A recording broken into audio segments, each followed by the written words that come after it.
Health Spotlight, presented by Community Health Network. In tonight's Health Spotlight, new research shows children are being exposed to harmful chemicals hidden in their school uniforms. Wish TV's medical reporter Dr. Mary Gillis spoke with the Indiana University researcher who made that discovery. Mary. Parents, does your child spend their weekdays dressed identically to their classmates in items like blazers, plaid skirts, or slacks? If the answer is yes, you're going to want to check the tags.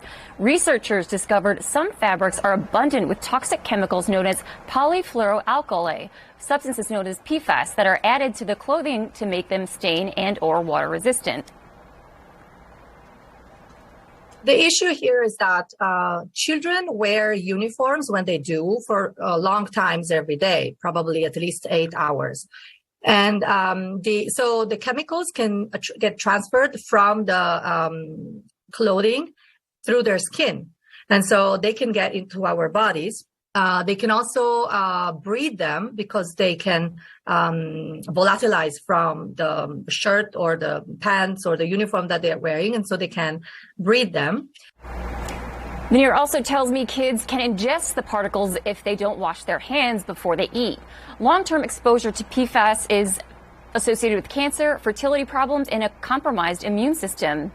Veneer recommends washing your kid's uniform frequently. This will decrease the levels of PFAS. Veneer also tells me not all uniforms contain PFAS, only the ones labeled stain or water resistant. Reporting from the newsroom, I'm Wish TV's medical reporter, Dr. Mary Gillis.